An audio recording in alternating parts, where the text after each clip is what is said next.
Olá, o TVL Comunidade está começando aqui pela TV Legislativa de Blumenau. Muito obrigado você pela companhia aqui nos canais 14 da NET, 19 da BTV e também pelo site da Câmara de Vereadores de Blumenau, que é o câmarablu.sc.gov.br. Nessa primeira parte do Comunidade, a gente está recebendo aqui no estúdio a Marlene Carvalho, que é diretora do Grupo Escoteiro Leões aqui de Blumenau, que está fazendo 60 anos nesse ano de 2018. É isso, Marlene? Isso mesmo. Tudo boa bem tarde. com você? Tudo ótimo, boa Obrigado tarde. pela presença aqui na TVL. A gente teve esses dias recebendo outro integrante de vocês aqui, mas agora esse ano, então, 60 anos, 6 décadas aí de história. É um dos maiores grupos de escoteiros de todo o Brasil, né? O Leões, né? Isso, ele já foi o maior do Brasil, lá na década de 80, né? E agora nós temos em torno de 300 membros, somos o maior de Santa Catarina e um dos maiores do Brasil. Por que essa atividade, o escotismo, ela é importante, Marlene? Bem, o escotismo, ele tem como o propósito, né, contribuir para que o jovem busque o seu autodesenvolvimento, né? Então, dar autonomia ao jovem e que o torne um cidadão participativo, consciente, né, que se envolva na comunidade, que cuide do meio ambiente, que seja uma pessoa leal, né, honesta, cooperativa, solidária. Então, cada vez mais é importante, né, na comunidade, pessoas que tenham este senso.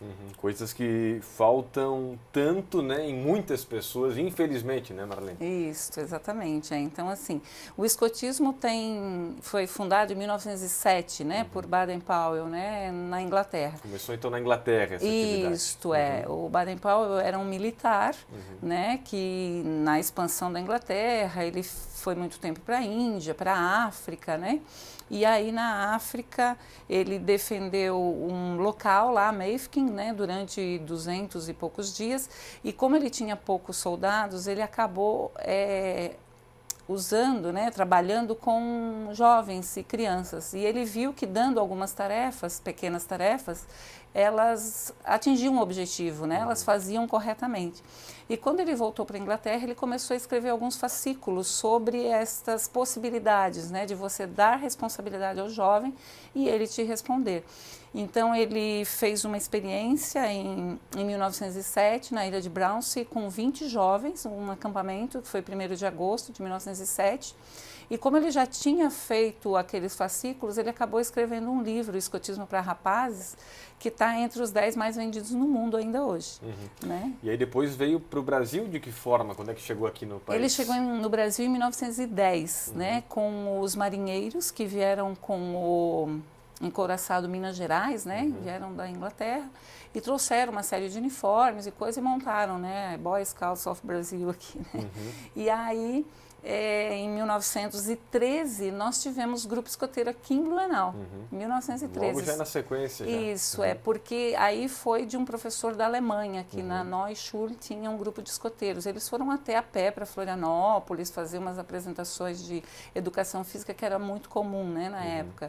E depois se acabou e aí o Leões foi fundado em 13 de agosto de 1958, pelo Lions Club, por isso a gente chama Leões de Blumenau. Né? Não tem nada a ver com um animal, leão, então as pessoas confundem, certo? Né? Mas aí o Lions, que foi o nosso fundador, até o Lions não existe mais, mas doou todos os materiais, as atas, tudo, né? Hoje a nossa sede é na Pastor Oswaldo Hess, né? A gente está há bastante tempo já lá, no final da Pastor, né, 1701 o número, e as nossas atividades são sábados à tarde, né, e todos são muito bem-vindos. Ô Marlene, especificamente na tua função, até para a gente conhecer um pouquinho mais, né, do que fazem os escoteiros e tal, o que você faz lá no grupo, por exemplo? Eu sou atualmente diretora técnica adjunta e sou assistente na tropa sênior, né? Então, como é que se divide o escotismo? O escotismo, ele trabalha com jovens de 6 anos e meio até 21 anos, né? Então, este é o período de formação do jovem, onde a gente trabalha o desenvolvimento de competências em 6 áreas, né? A área física, intelectual, caráter, afetivo, social e espiritual. Então, a gente tem uma série de competências que a gente trabalha para que o jovem desenvolva, né? Então, de 6 anos e meio até 10 anos, ele é lobinho, né? Do ramo lobinho. que o fundo de cena é a história da jungle, né? Mowgli, o menino lobo, então tem os animais, o Balu, que era o urso, a Bagheera, o Aquelá, e cada um tem a sua característica, porque é uma fase de socialização da criança, né? Então esses exemplos dos animais e os chefes que os ajudam, né? De 10, né, de 11 a 14, nós temos o ramo escoteiro, que trabalha mais a questão da aventura. Então o jovem já acampa, aprende a fazer o fogo, a fazer comida mateira, né, a fazer abrigo natural, as amarras lá. E a proposta, né, do ramo escoteiro é você descobrir um mundo com um grupo de amigos. Né? Bacana. De 15 a 17, você tem o ramo sênior, que o objetivo é a questão da identidade, né? Os jovens nessa idade estão buscando identidade, então a proposta, o fundo educador é o desafio. Então quem vai fazer o rapel na torre da igreja é o pessoal do ramo sênior. Então, né? é domingo agora, né? Isso. Até já para a gente falar para os nossos telespectadores da TVL que domingo agora, dia 22 de abril, as pessoas que passarem pela região central, pela 15, vão ver um rapel ali na torre da catedral, é isso? Isso. Com esse grupo aí de escoteiros. É isso. Então a gente vai ter, né, a missa, porque dia 23 de abril é o dia do escoteiro, né? Então nós vamos fazer uma atividade espiritual, né, um agradecimento, depois nós teremos atividades na 15. Mas como eu estava te falando dos ramos, nós temos os 4 ramos, daí o ramo sênior é o ramo do desafio e de 18 a 21 anos é o ramo pioneiro. Que é o último, né? Que o lema é servir e o fundo motivador, educacional, eu tenho um projeto de vida, porque daí nós estamos passando ele para a comunidade. Então, para participar como membro juvenil no movimento escoteiro, tem que ter de 6 anos e meio, né, até 20 anos ali. A partir daí não tem idade para ser voluntário. Né? Nós temos pessoas que estão no Leões há 40 anos, né, já estão com seus 70 lá e estão ainda participando como voluntários. Você mesmo já tem mais de 30 anos aí de Sim, carreira nessa área, como voluntário agora. Então, eu sou diretora técnica, o Leões tem em torno de 75 adultos que são voluntários, 60 na parte de chefia, junto aos jovens, e a diretoria técnica é que coordena esses voluntários. Então, o Léo, né, o Leonardo Noronha é o diretor técnico, eu sou adjunta. Eu fui por 2 anos diretora técnica, mas agora outra pessoa. E sou assistente no ramo sênior, trabalho com os jovens no desafio, vou estar no rapel. Vai fazer o rapel também, Marlene? Não sei. Outro dia a gente fez um rapel no Morro do Gato, lá entre o Garcia e Velha lá, né? Sim, sim. A gente fez aí. Muito legal. Agora, é considerado o que o escotismo? É um hobby, é uma brincadeira, é uma coisa profissional? Até para que as pessoas entendam, tem gente que pode achar, mas é uma brincadeira, só as crianças vão lá, os jovens ficam acampando, tá? Porque tem muito isso na cultura, né? Que o escoteiro é o que acampa, vai no meio do mato, tal. O que pode ser considerado isso? O movimento escoteiro ele é um movimento educacional de jovens para jovens. Tem a ver muito com educação. Isso, então, exatamente. Né? Então, a proposta do escotismo é educar para a vida no sentido de que complemente, né, a família e outras organizações que ele participe. Como eu te falei, nessas competências. Até semana passada eu participei de uma palestra onde a palestrante dizia que a escola formal, ela não ensina a gente a trabalhar com os sentimentos, né? O medo, a ansiedade, a angústia, né? E a gente, no escotismo, trabalha através de jogos. Então, todas as competências que a gente busca que o jovem, que a gente faz com que o jovem adquira é através de um jogo, de uma atividade. E a gente procura ensinar, né, a questão de saber perder, de saber dividir.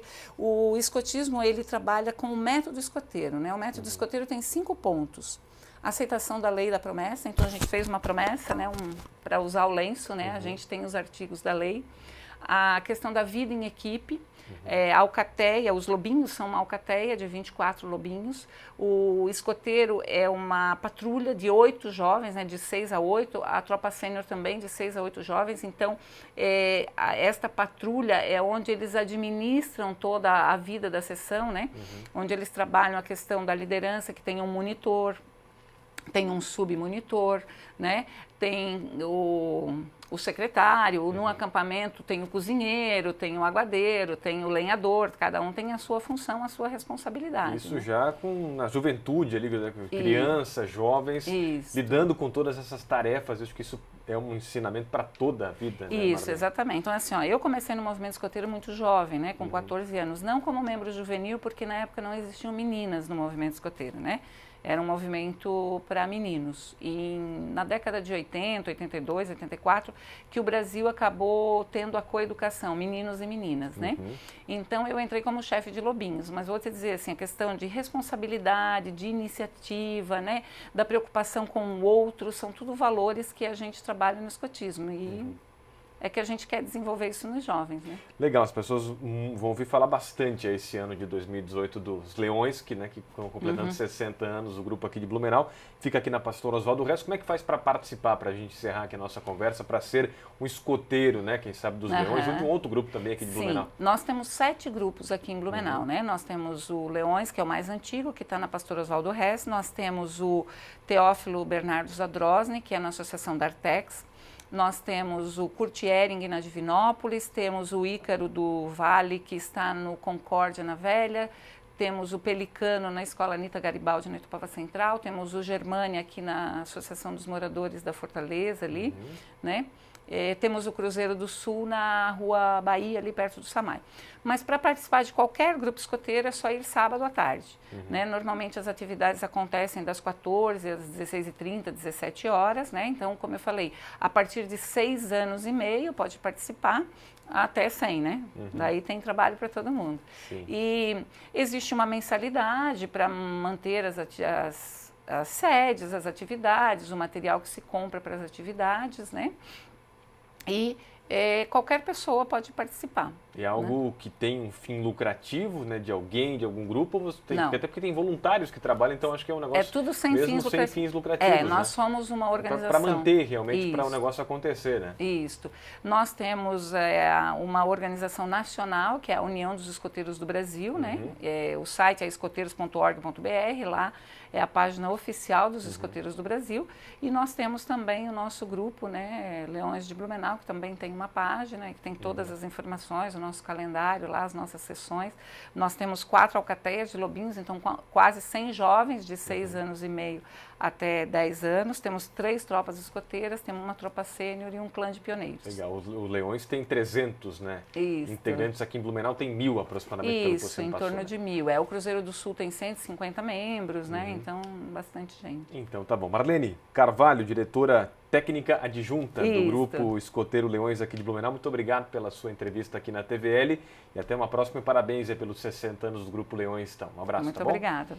Obrigado a Marlene Carvalho, nossa entrevistada aqui sobre os escoteiros, né, sobre escotismo, também falando um pouquinho dessa atividade bem bacana que existe muito fortemente aqui em Blumenau, né, e muitas pessoas participam, já participaram também. A gente vai para um rápido intervalo agora, o TVL Comunidade volta na sequência com mais uma entrevista bem legal para você. Até já!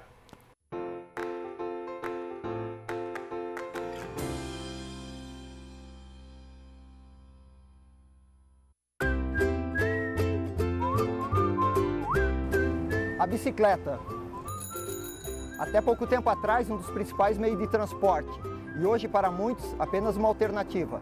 Para mim, é um potencial enorme de qualidade de vida, educação ambiental, saúde, esporte, lazer, inclusão social, ocupação de espaço e percepção da cidade. Como dizia o Boas, de bicicleta olho nos olhos das pessoas pelas quais passo e as cumprimento como amigos. De bicicleta vejo o rio e suas dinâmicas na maré. Viva a bicicleta, respeite quem pedala.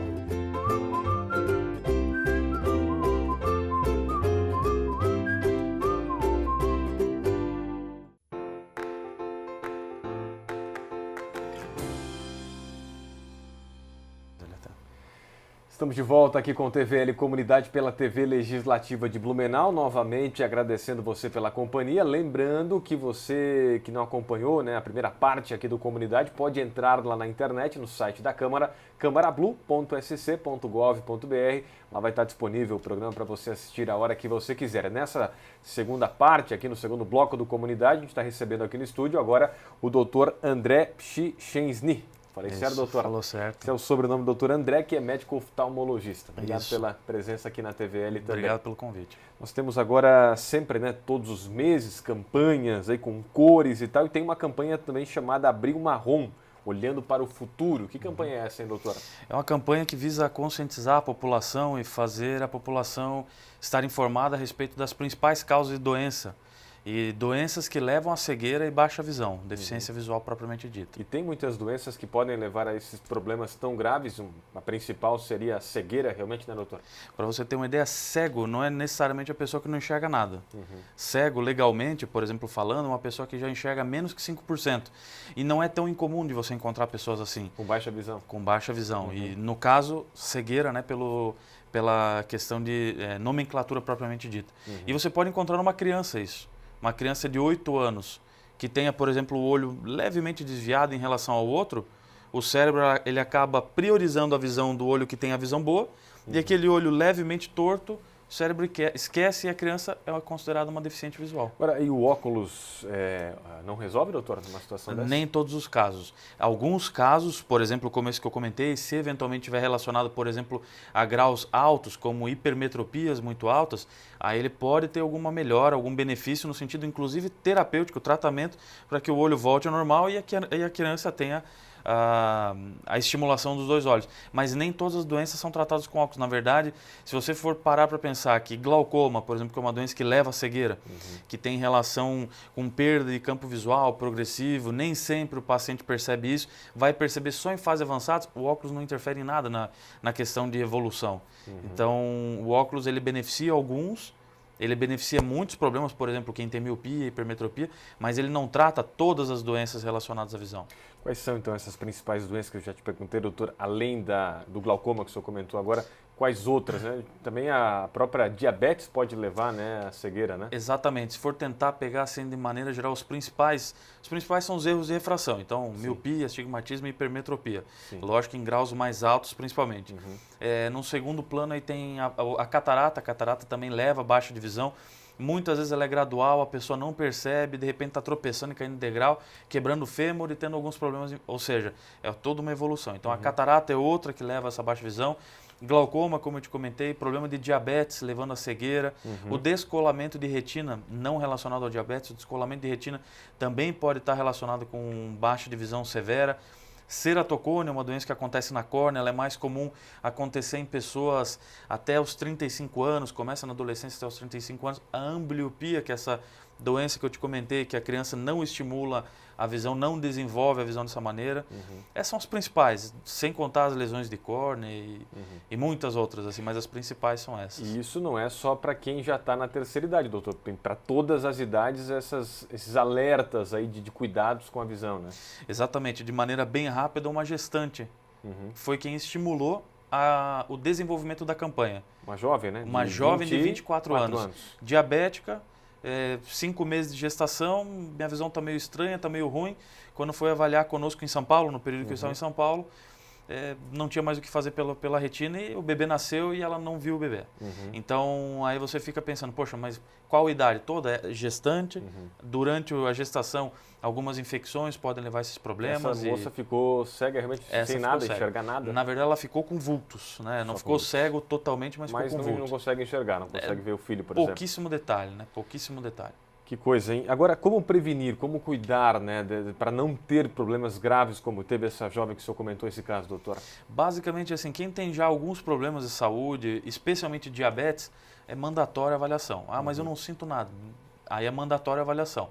Mas, por exemplo, eu não tenho nenhum problema de saúde e, ao mesmo tempo, também não tenho problema de visão, eu preciso? Sim, tem pessoas que podem ter glaucoma, não ter nenhum tipo de manifestação, às vezes tem alguém na família que já teve um problema, mas eu não sei qual é, quando vai ver você pode desenvolver. Então, em geral, é bom que até os 7 anos a criança passe no oftalmologista, dependendo das situações mais vezes, não só se detectar as alterações.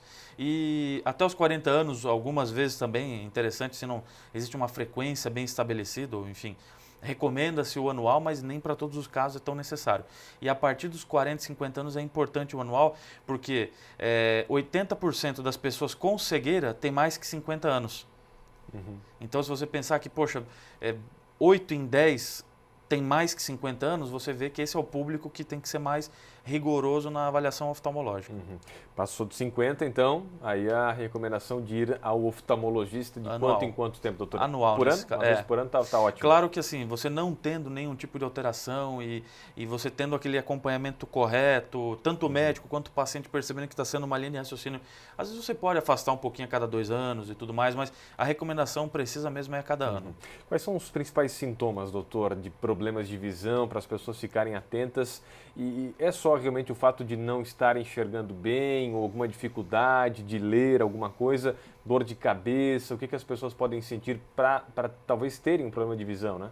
Basicamente, até se a pessoa fizer agora o teste, né, quem estiver assistindo, tampar um olho, depois tampar o outro, olhando no mesmo ponto fixo, a pessoa pode perceber, poxa, esse olho está um pouquinho mais fraco que o outro. Essa já é uma medida de você detectar, que às vezes você não percebe, mas isso sem já tampar é um problema? o olho. Se você... Às vezes pode ser problema, às vezes ele já pode... Fazer um teste aqui, faz aí também, Adriano, vê se está tudo certo com os teus olhos. Vamos fazer aqui um teste ao vivo aqui, vê, Adriano, vê se está tudo bem. Você identificando um ponto fixo e de preferência assim, uma letra, um número, algo que você tenha uma nitidez. Esse lado aqui parece que está um pouquinho complicado. Deu tudo certo, Adriano? Está tranquilo a tua visão? Tá isso pode indicar algum grau, não necessariamente tem que ser tratado com óculos, não necessariamente tem que ser, signifique nada. E você perguntou qual que é o principal sintoma? É esse, é basicamente a pessoa perceber que não está enxergando. Alguma dificuldade de visualizar Exatamente. algo. Agora Letras, também é importante... números, algum texto, doutor? Tudo, geral? Qualquer coisa. De maneira geral, assim, muitas das pessoas falam, olha, eu não enxergo o ônibus lá. Tudo bem, o ônibus está muito longe, é uma coisa, mas um ônibus próximo de todos estão identificando e só você não identifica, já é um sinal importante. Mas é importante eu te dizer, até reforçar, que muitos dos casos a pessoa não tem um sinal ou um sintoma importante. E está acontecendo. Então, o fato de você não estar enxergando, você coloca o óculos, ótimo. E o restante, que às vezes não dá sintomas. Entendeu? E igual essa menina, foi questão de 1, 2 meses ela perdeu a visão. Então, isso é a importância da prevenção, de ir ao médico, né? Ficar de olho realmente nisso. Agora, o que pode levar além dessa moça que você deu exemplo, doutor? Que outros problemas que podem acontecer por essa questão de não ter sintomas, né? O que pode surgir de problema de visão? Você diz de maneira geral, assim, todas as doenças? De maneira geral, além do diabetes, né? Que outras doenças podem ocorrer sem ter sintomas, no caso? Certo. De maneira geral, assim, por exemplo, alguns dão alguns sintomas meio sutis. Por exemplo, falar do ceratocone. Ceratocone é uma doença onde a córnea ela vai ficando fina e bicuda. E ao longo do período onde ela vai ficando fina e bicuda, a pessoa vai tendo uma dificuldade, vai lá, troca o óculos, e aí aumentou meio grau de astigmatismo. Nem todos os casos vão evoluir com ceratocone, lógico, mas... Aí, no outra consulta, depois de 6 meses, olha, meu óculos piorou, coloca, o astigmatismo piorou. Ou seja, a pessoa teve piora da visão, o astigmatismo aumentou e nós confirmamos pelo exame que a córnea está ficando bicuda. O que pode levar, por exemplo, o ceratocone ele pode gerar? Além da baixa de visão transitória nesse período enquanto faz o óculos, precisar adaptar uma lente de contato rígida e às vezes não dá certa adaptação, precisar um transplante de córnea, está sujeito à rejeição, que lógico existe, mas é uma alternativa. Hoje em dia, felizmente, se conseguem técnicas com menor rejeição, mas assim, é uma cascata de evolução que você às vezes conseguiria fazer uma detecção precoce e tratar, que existe hoje em dia tratamento, inclusive, para o ceratocone em evolução. Então, eu te dei um exemplo do ceratocone.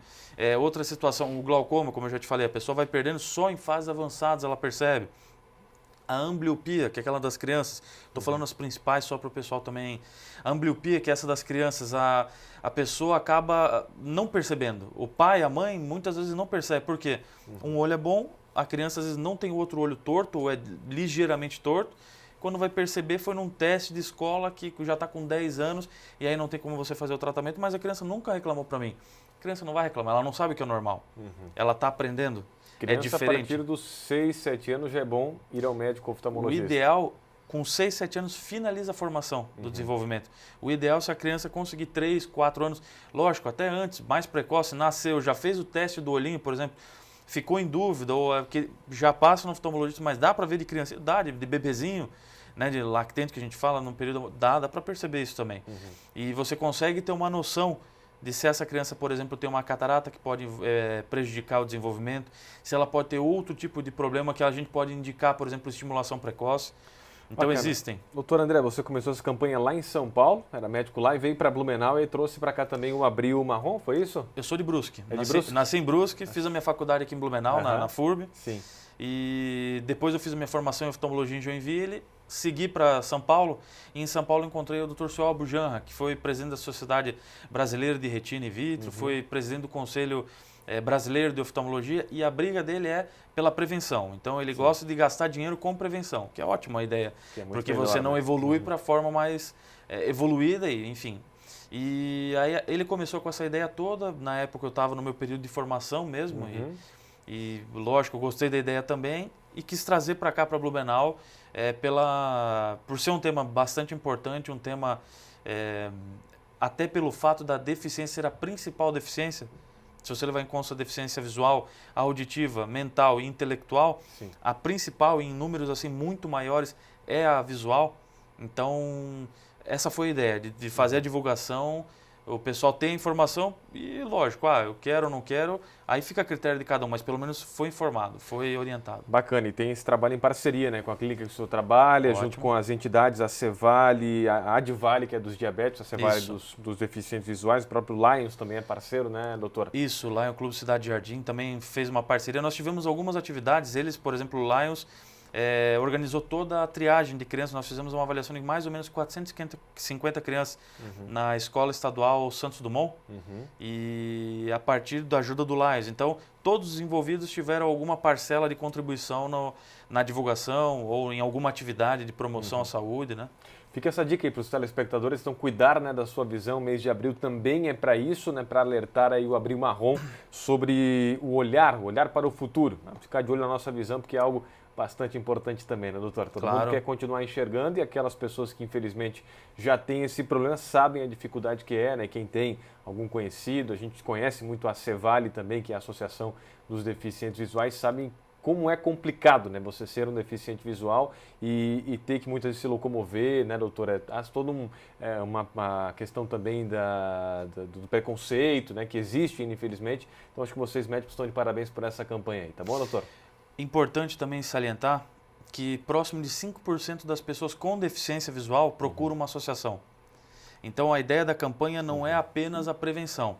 Poxa, mas aconteceu, eu estou escutando agora aqui a entrevista e eu tenho uma dificuldade visual importante, já tentei órgão, o que eu posso fazer? Existem associações, e por exemplo a Cevale, ou no caso de crianças, 5, 6 anos, sem dificuldade visual, a CEVAP, que é outra parceira, Centro de Estimulação Visual e Apoio Pedagógico, né, da Lourdinha.